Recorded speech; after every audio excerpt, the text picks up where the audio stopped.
Hello, everyone. My name is Mama Bonnie, and I'm so happy to see you here back at the Burrow. And to all of our new friends, hello. It's so nice to meet you. How was your day? I hope it went well.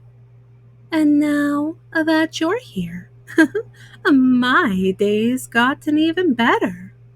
And now that Mama Bunny is back from Burrow sitting in another forest, I thought we could have another Disney Princess week. But we can't have tonight's story unless we're all comfy cozy. So make sure you're wearing something comfy. And don't forget to bring your favorite stuffy.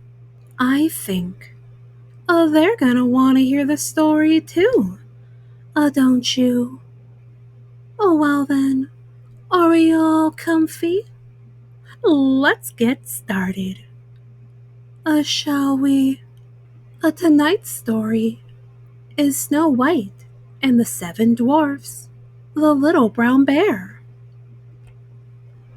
Snow White walked toward the forest with a basket in her hand. She was looking for the sweetest blackberries, boysenberries, and raspberries she could find. She planned to mix them together and bake one of the dwarfs' favorite desserts, a jumbleberry pie. Snow White's woodland friends followed her along the trail.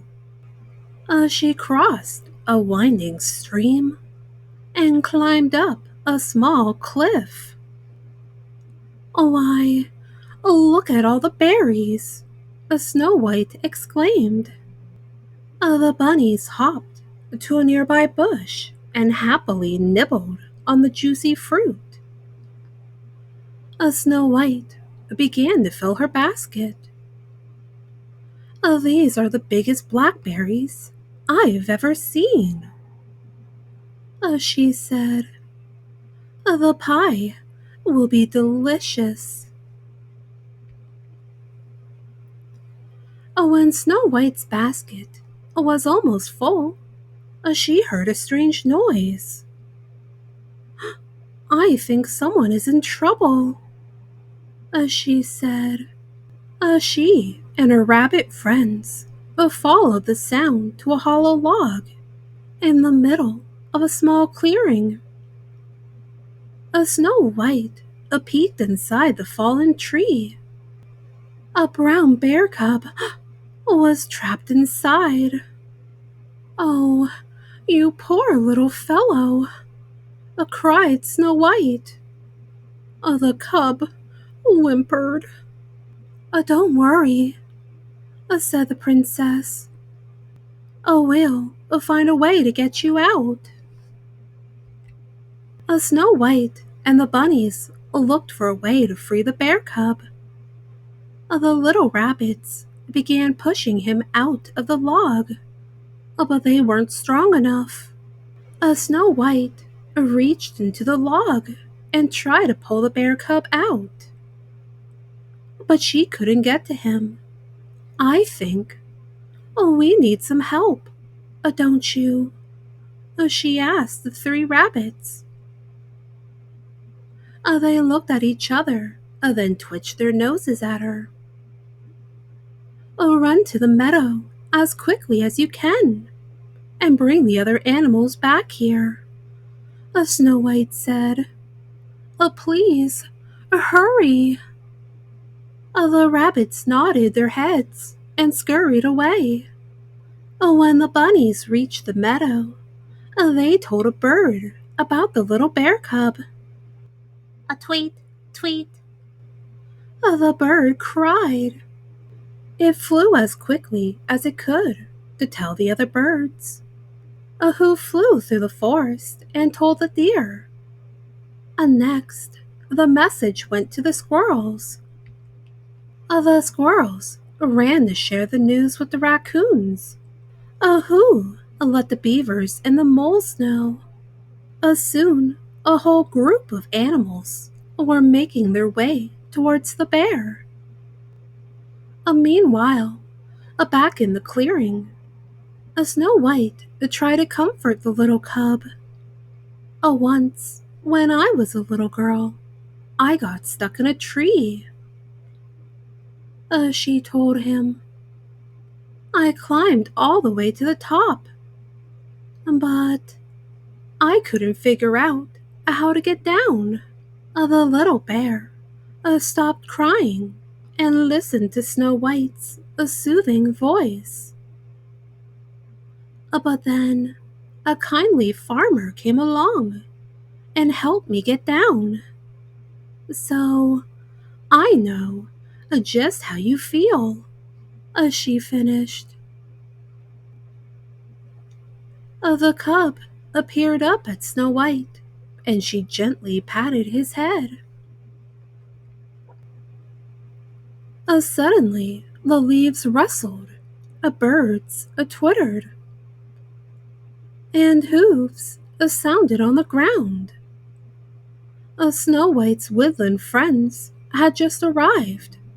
Oh, little bear, a lot of my friends have come to help.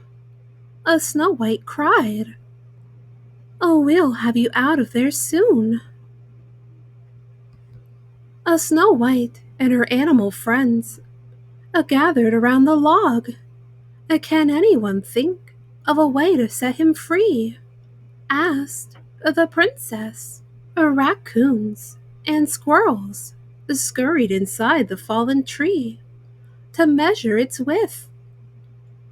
The raccoons climbed into one end of the log and pushed the bear cub, while the squirrels climbed into the other end and pulled him. The moles and chipmunks even tried to move the log, but they couldn't budge the little bear.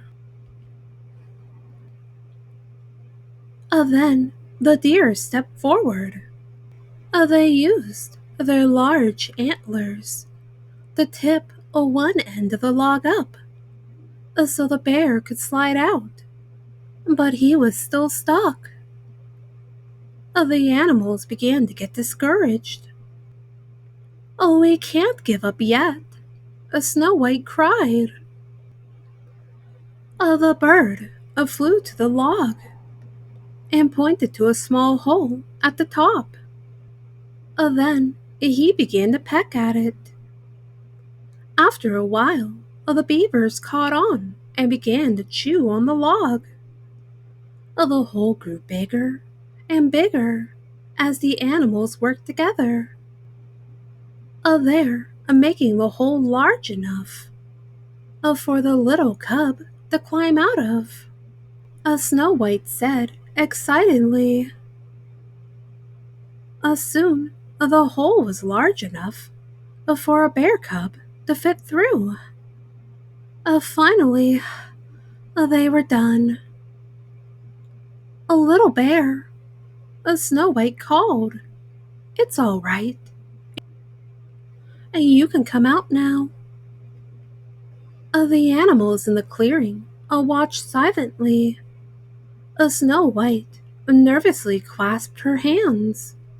The log rocked back and forth, and Snow White heard a faint rustling sound.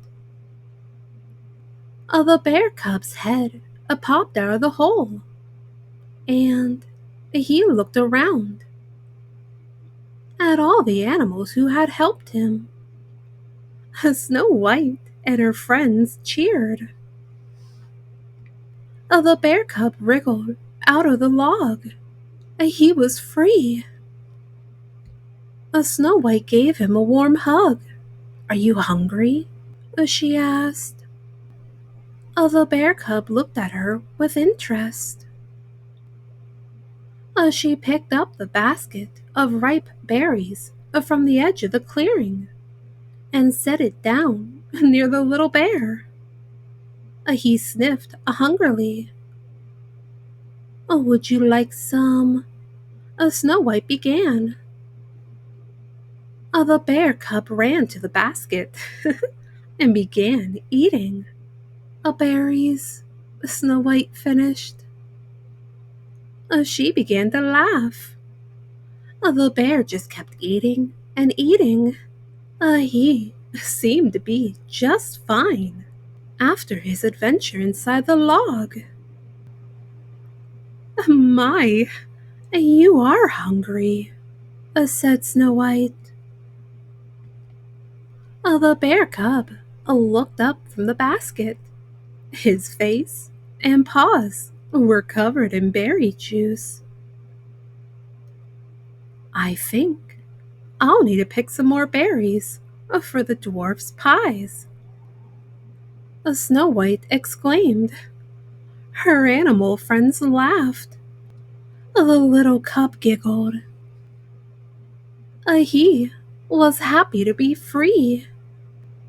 And the two have made so many new friends. The end. Now then, little ones, after such a fun story, I think it's getting late and we should go to sleep.